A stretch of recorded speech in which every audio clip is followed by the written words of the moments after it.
Ravi de vous retrouver pour cette édition. Mesdames, Messieurs, bonsoir. Voici les titres. La jeune environnementaliste togolaise Éléonore Abouzi a opté pour la commercialisation des assiettes et emballages biodégradables, un moyen pour elle de lutter contre la pollution plastique. À découvrir dans un instant. Les températures extrêmes en Tunisie obligent la population à rester chez elle ou à dormir à la belle étoile. Cette situation cause également des coupures de courant électrique dans le pays. Un violent orage a frappé le parc des oiseaux de la Villars-les-Dombes en France. Il a causé beaucoup de dégâts et a entraîné la fermeture temporaire du site. C'étaient les titres. Bienvenue.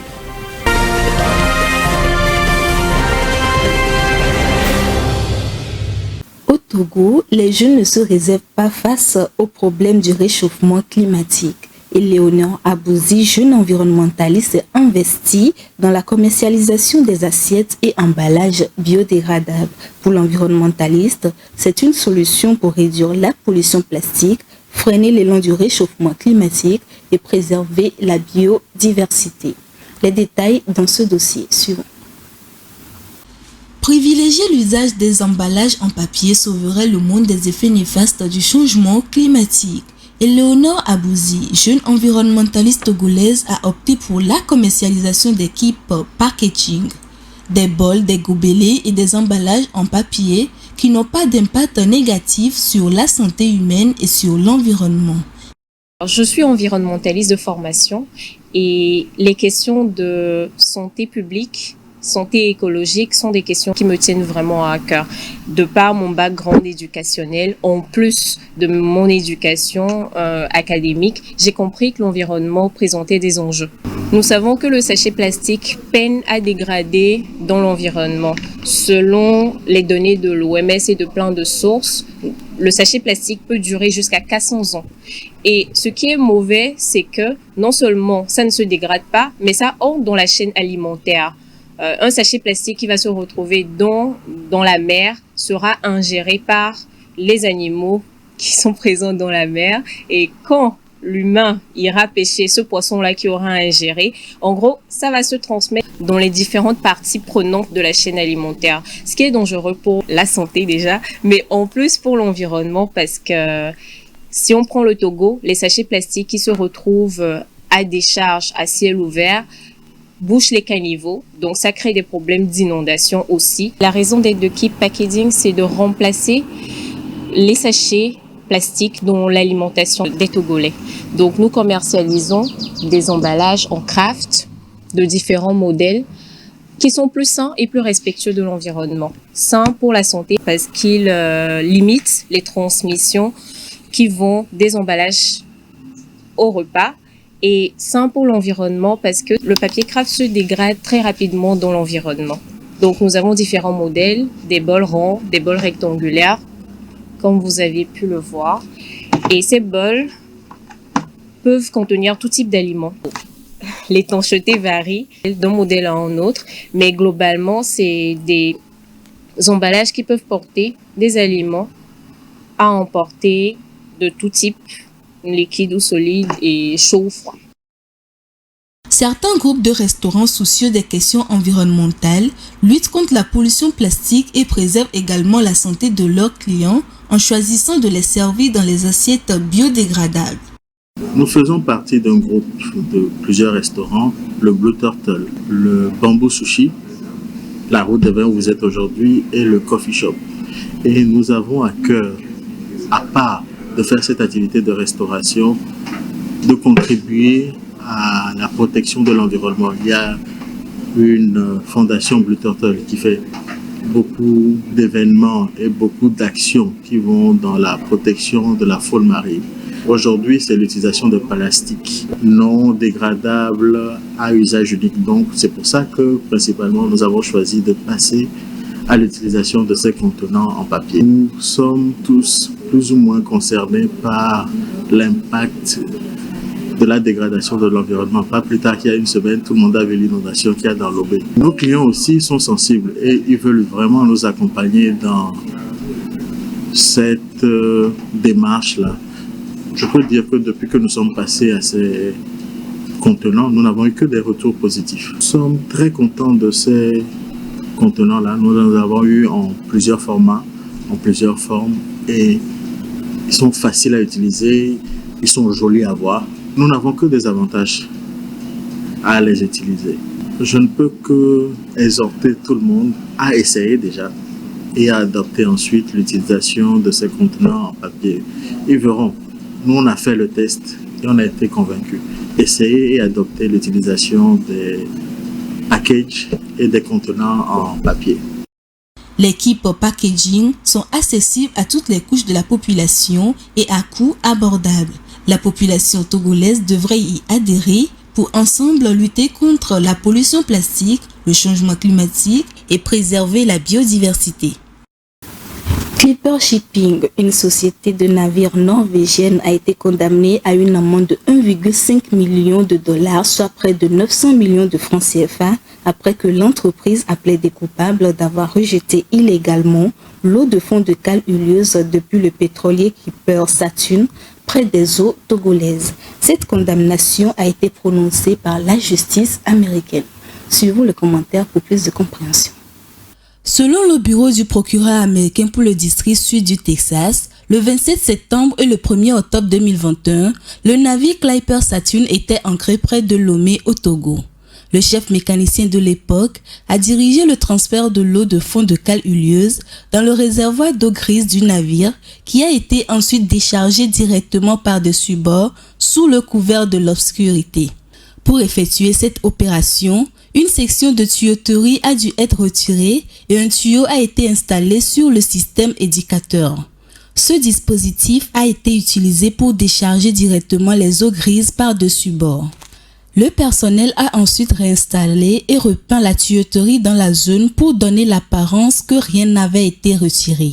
Les autorités américaines ont découvert ces rejets lors d'une inspection du navire à Houston le 28 octobre 2021 et ont décidé d'engager des poursuites contre la société.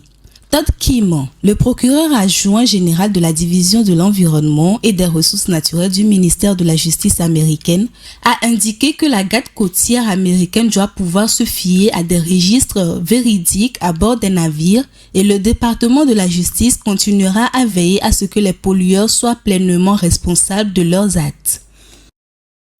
Hors de nos frontières à présent, l'Algérie fait face à des lourds incendies de forêt depuis la nuit du dimanche à lundi. 16 préfectures sont touchées et 34 personnes sont mortes, dont 10 militaires. Selon le ministère de l'Intérieur, 1500 personnes sont évacuées et les feux de forêt sont toujours en cours malgré l'intervention des sapeurs-pompiers. Ces feux sont provoqués par une canicule intense avec des fortes températures suite au changement climatique causé par les activités humaines.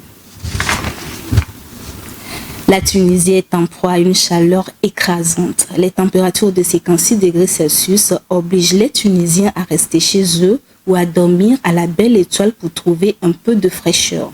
Le pays enregistre également des coupures de courant électrique à cause des températures extrêmes. Suivons ce commentaire d'Irène Papadina pour plus de précision. Un écran de l'avenue de Bourguiba en Tunisie a affiché une température de 56 degrés Celsius le lundi. Cette situation oblige la population à se mettre à l'abri de cette vague de chaleur. Ces températures anormalement élevées pour le mois de juillet ont provoqué des coupures de courant électrique ces derniers jours. La compagnie publique STEG a expliqué avoir pris cette décision dans le but de préserver la performance du réseau. Ces délestages ont eu lieu pendant une demi-heure à 1 heure aux heures de forte consommation. J'ai un rendez-vous chez le médecin, c'est pour ça que je suis dehors. Je suis sortie avec ma bouteille d'eau, mais il fait très chaud. Je préfère être à la maison parce que je n'ai pas l'habitude de sortir lorsqu'il fait aussi chaud. Je fais mes courses tôt le matin et tout ce que j'ai à faire, ensuite je m'enferme chez moi. Les habitants qui arrivent à braver cette canicule exceptionnelle doivent faire preuve d'ingéniosité. On va à la plage pour changer. On va s'asseoir sous un parasol et on revient en fin d'après-midi. Nous reviendrons quand les températures baisseront. Il fait chaud dans la Médina. Nous allons nous rafraîchir un peu, nous détendre et passer un bon moment. L'air conditionné semble la solution en cette période, mais il n'est pas la chose la mieux partagée du pays compte tenu des coupures du courant. Les Tunisiens des quartiers populaires, souvent dépourvus de moyens, se contentent de dormir sous des tentes sur les plages de Carthage ou de Marsa, au nord de Tunis. La canicule et son lot de conséquences environnementales s'abattent sur la Grèce. Les îles touristiques de ce pays du sud-est de l'Europe subissent des incendies inédits qui s'étendent tous les jours depuis plus d'une semaine. Les experts de la météorologie alertent sur une hausse des températures alors que des évacuations de touristes continuent. Suivons ce commentaire de Vivace Amana. Les fortes températures vont dépasser la barre des 40 degrés Celsius en Grèce cette semaine, alors que les incendies déclenchés en fin de semaine dernière continuent. Le mercure a légèrement baissé à 37 degrés Celsius à Athènes, la capitale grecque, mais le service de la météo nationale prévoit des températures de 41 degrés Celsius dans les jours à venir et de 44 degrés Celsius dans le centre du pays du sud-est de l'Europe.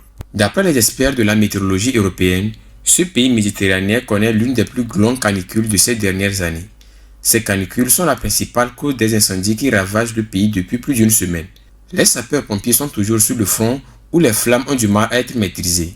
Les brasiers ont déjà englouti des milliers d'hectares de forêts et de végétation sur l'ensemble du territoire, allant des îles de Rhodes en mer Égée au sud-est à Lébé, la grande île à l'est d'Athènes, en passant par le Corfou en mer Ionienne au nord-ouest.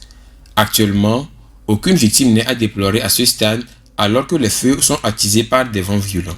Des milliers de touristes ont été évacués sur les sites touristiques des îles de Rhodes et de Corfou où les feux se déclarent tous les jours. Comme à chaque été, la Grèce est en proie à de feux de forêt souvent meurtriers et qui détruisent les dizaines de milliers d'hectares de forêt et de végétation.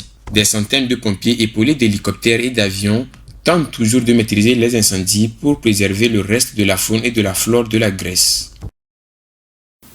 Les récentes précipitations en Côte d'Ivoire ont amené les autorités du pays à suspendre la vente des contrats d'exploitation de son cacao pour la saison 2023-2024. Provoquées par le changement climatique, ces fortes pluies entraînent une importante baisse des récoltes prévues à partir d'octobre prochain.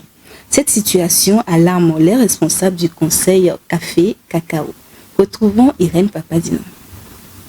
En raison des fortes pluies de ces dernières semaines qui menacent la récolte de cacao en Côte d'Ivoire, les autorités ivoiriennes ont suspendu la vente de contrats d'exportation de son cacao pour la saison 2023-2024. Cette suspension est principalement due à la situation climatique actuelle inquiétante. Le directeur du Conseil Café-Cacao, Yves Brahima Kone, a déclaré le jeudi dernier que la récolte principale, qui va débuter en octobre prochain, ne sera pas bonne. Ainsi, la Côte d'Ivoire ne pourra pas avoir une production suffisamment importante pour satisfaire la demande. Les mois de juin et de juillet sont traditionnellement pluvieux en Côte d'Ivoire, mais cette année, des précipitations particulièrement, notamment dans la région productrice de cacao. Les conséquences de ces pluies diluviennes sur la récolte sont multiples et variées. Il y a de la pourriture brune qui se développe parce que les cabosses reçoivent trop d'eau. Il y a également une mauvaise floraison qui réduit la production de cabosses. Pour rappel, le cacao ivoirien représente 45% de la production mondiale. Il contribue 14% au PIB national et nourrit 24% de la population de ce pays, d'environ 27 millions d'habitants. En France, le parc des oiseaux de Villars-les-Dombes dans la commune de l'Ain a été frappé par un violent orage en début de semaine. De nombreux dégâts sont enregistrés. La situation a entraîné la fermeture du site en attendant de remettre en état les installations qui sont détériorisées. Les explications avec Rafietou Mberikou. Le parc Villars-les-Dombes est un parc des oiseaux situé dans la commune de l'Ain à une quarantaine de kilomètres de Lyon en France. Abrité par 3000 oiseaux sur 36 hectares avec 300 espèces réparties sur 26 sites, c'est le plus grand parc ornithologique de l'Europe. Dans la nuit de lundi à mardi, ce parc a été abattu par un orage violent. De nombreux dégâts sont enregistrés. Les barrières et les poubelles sont retrouvées à terre, les arbres déracinés avec la dégradation des installations. Ce dommage matériel a occasionné la fermeture du site par les équipes en charge pendant une journée afin de réparer les dégâts et vérifier les oiseaux, d'où leur sécurité. Le parc reprend ses activités ce mercredi. Il faut noter que le parc Villars-les-Dombes est consacré aux oiseaux sauvages et en captivité. Il a également un lien profond avec son territoire car la Dombe est tout un écosystème qui gravite autour des étangs où une grande biodiversité est présente.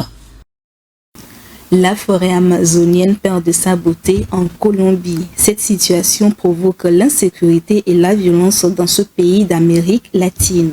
Les organisations de défense et de protection de l'environnement alertent sur la situation et proposent des mesures pour préserver l'environnement et la paix dans cette région qui est l'un des poumons verts de la planète. Viva Samana pour le commentaire. La déforestation massive de l'Amazonie menace l'environnement et la situation ne cesse de se détériorer.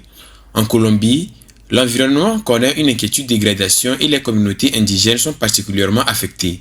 Elles perdent leurs terres et les moyens de subsistance.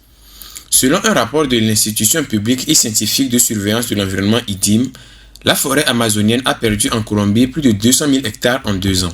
Outre cela, un climat dangereux règne dans la région colombienne de l'Amazonie. Plusieurs organisations de protection de l'environnement, soutenues par le Fonds mondial pour la nature, s'alarment en affirmant que les cultures illicites, le trafic de drogue, l'exploitation minière et l'élevage de bétail ainsi que l'agriculture ont non seulement alimenté la dégradation de l'environnement et la déforestation dans la région, mais aussi une augmentation de la violence. L'ONG britannique Global Witness a répertorié malheureusement 65 assassinats de défenseurs de l'environnement il y a 2 ans. Cette crise environnementale s'accentue et les autorités échouent à protéger ceux qui se battent pour la cause écologique. Les ONG recommandent d'améliorer leur protection avec une meilleure coordination locale, nationale et internationale. Elles proposent d'aborder le contrôle de la déforestation et les activités illégales comme faisant partie d'une stratégie plus vaste en faveur de la paix. Notons qu'avec 400 000 km², l'Amazonie colombienne occupe environ le tiers de ce pays de l'Amérique latine. Le fleuve Amazone y coule sur 120 km dans cette région, couverte majoritairement par la plus grande forêt tropicale du monde qui regorge d'une faune et d'une flore très diversifiées. En Uruguay, les autorités ont annoncé la mort de près de 2000 manchots sur les côtes orientales. Pour l'heure, la cause de ce grand massacre reste inexpliquée, mais les défenseurs de l'environnement pointent du doigt la surpêche et la pêche illégale. Le commentaire est signé Rafietou Mberikou. La semaine dernière, les autorités uruguayennes ont annoncé la mort de près de 2000 manchots retrouvés sur les côtes orientales d'Uruguay en seulement 10 jours. Selon la chargée de la faune au ministère uruguayen de l'environnement Carmen Leizaguen, ces manchots de Magellan sont morts dans l'océan Atlantique avant d'être ramenés par les courants sur les côtes des départements de Canelón, Maldonado et Rocha.